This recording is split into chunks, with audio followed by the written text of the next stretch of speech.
Hello again and welcome back to my channel. So I have a Yamaha Tenere 700 and tonight we're going to go over some of the things that you should buy for your T7 before you actually get your T7. So I've got 3 boxes of parts here. I have a small flat box from Camel ADV.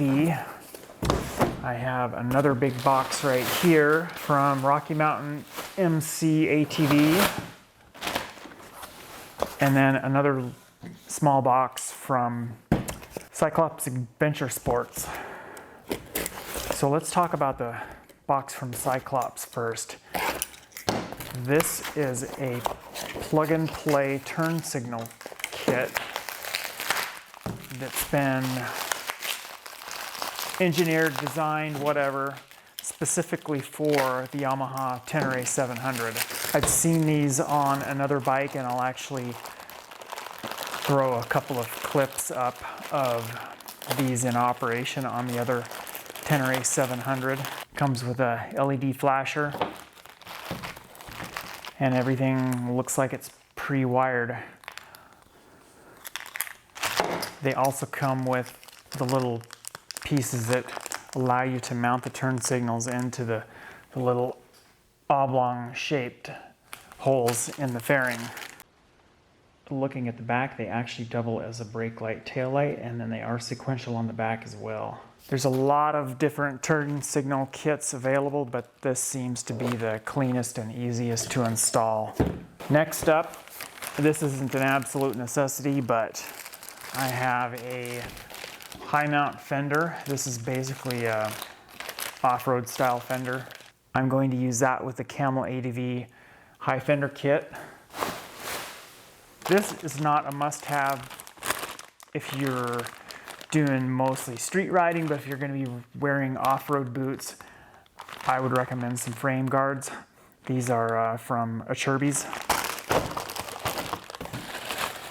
Next up, I have the primary drive chain guide for the bottom of the swing arm.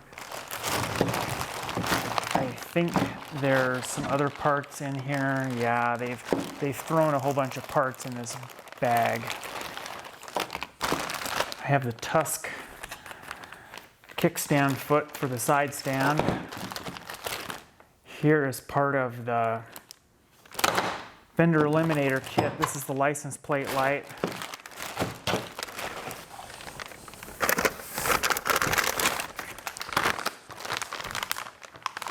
That's a heavy-duty, ultra heavy-duty tube. At some point, I will eventually be changing out the tires, so I always go with ultra heavy-duty tubes. This feels like the fender eliminator bracket.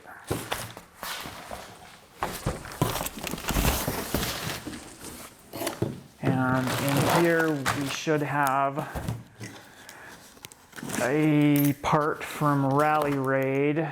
Also, it came from Rocky Mountain. This is a headlight protector.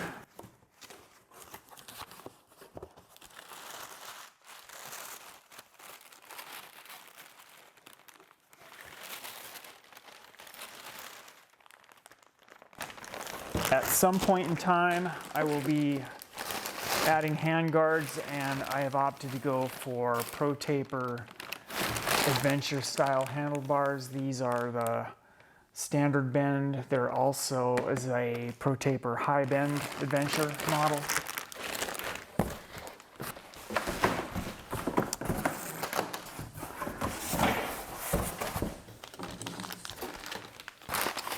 Miscellaneous parts. These are some little, I guess you would call them grommets that you would put on your inner tube valve stem as it comes up through the wheel. You'd put this on and then thread the nut over it. And in the box from Camel ADV, this is an absolute must. At a minimum, I would highly recommend this. This is the anti-bobblehead kit for the instrumentation cluster and the GPS mounting bar. These are Camel's fork guard protectors. They're very prone to breaking at the very bottom. The Camel ADV fork guard protectors attach right in this area. This is the area that's prone to breaking.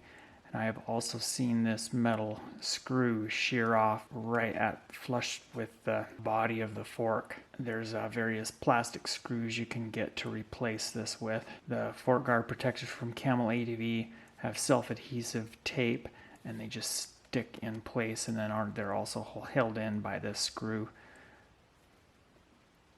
Next item here is the Camel ATV one-finger clutch kit.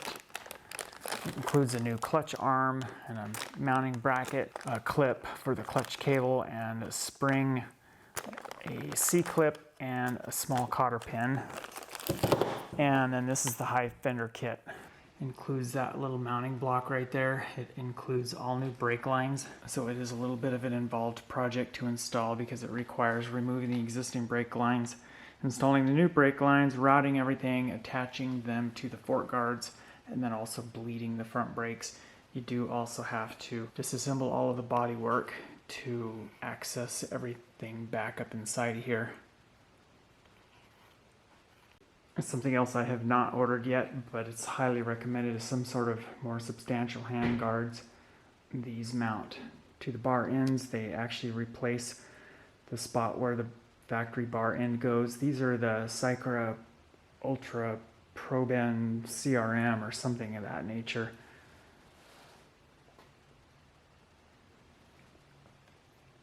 They angle up and then back down. This isn't so much of an issue on this bike, but a lot of more dirt-oriented dual sport bikes. If the bar went straight across here, you would interfere with those cables. So that's what the Ultra CRM model is meant to alleviate.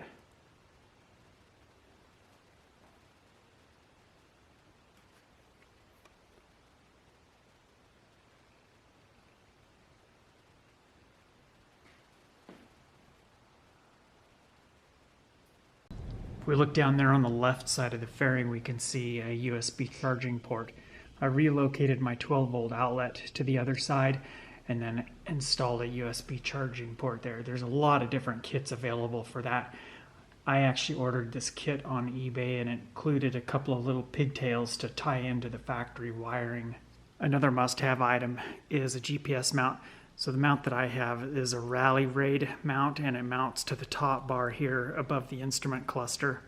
The mount consists of 3 different pieces. We have this forward disc, a middle inner piece, and then we have another plate. And this plate attaches to those 2 pieces, and then a separate piece here is the Garmin Zumo XT mount. I believe this is probably the same for the Garmin Zumo XT2.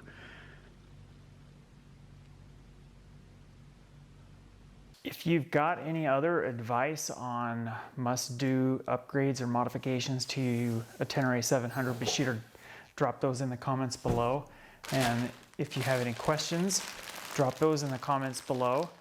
And I hope you've enjoyed the video, and we'll see you on the trail. I have a Tusk. Oh, that's not the right air filter. What the heck? How did I end up with 2 of these?